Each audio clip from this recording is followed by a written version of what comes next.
One day, Thomas was at the quayside of a small village. The early morning catch of fish was being loaded into his trucks.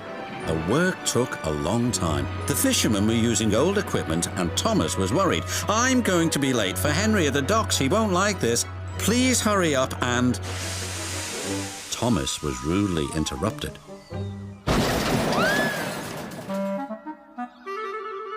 His driver and fireman laughed. "Phew," sniffed Thomas, "what a pong!" He was glad when they were speeding along the beautiful coastal run. As they approached the lighthouse, they saw a man waving a red flag. "What's the matter now?" "High tides are damaging the track," reported the man. "I've marked the spot." "We'll go and inspect," said the driver.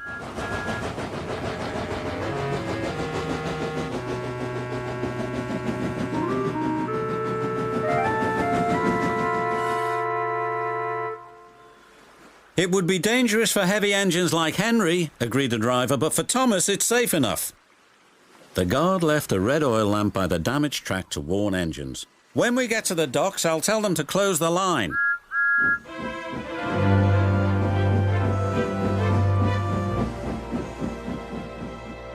Henry was waiting anxiously for Thomas's trucks.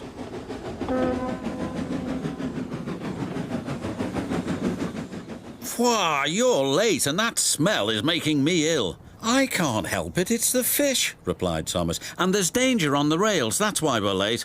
"Huh, you're the only danger on the rails, Thomas. Now stop wasting time and get your trucks hitched to my train." Thomas's driver and fireman were in the yardmaster's office when they heard Henry's whistle. There he was, steaming out of the station with his long, heavy train called the Flying Kipper. "What route is Henry taking tonight?" asked the driver. "The coastal run, it's the quickest." "But I told you that's dangerous for a big engine like Henry." The yardmaster quickly phoned the signalman. Henry roared past the signal box. "I'll soon make up for lost time." The signalman was answering the telephone but couldn't hear the warning. By the time he did, Henry was far away in a cloud of steam. But when Henry reached the coastal track, his hopes for a fast run were dashed. Fog floated everywhere. "I can't see," cried Henry. Nor could his driver.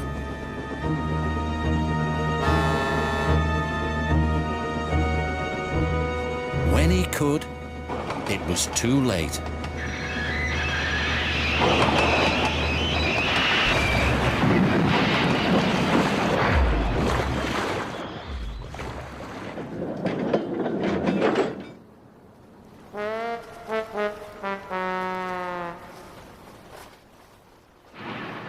As soon as the tide was high enough, Henry was craned out of the water. "Engines don't swim, Henry. You were meant to deliver fish, not swim with them," said the fat controller. "You should know that by now." "Yes, sir. I'm sorry, sir."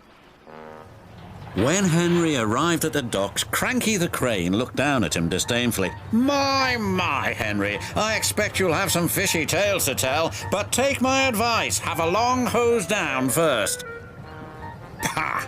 hissed Henry, but there was worse to come. "Look," said a child, "they've caught all this fish and a green whale too. It's not a whale, it's a monster." Henry was most upset. Thomas now felt sorry for Henry. "Come on, your driver says it's time for a nice hot washdown. Then you'll feel much better." And Henry did. "I'm sorry I was rude to you, Thomas." "Oh, that's all right. But can you smell something?" What? asked Henry nervously. "Fresh air." "Oh, yes," replied Henry.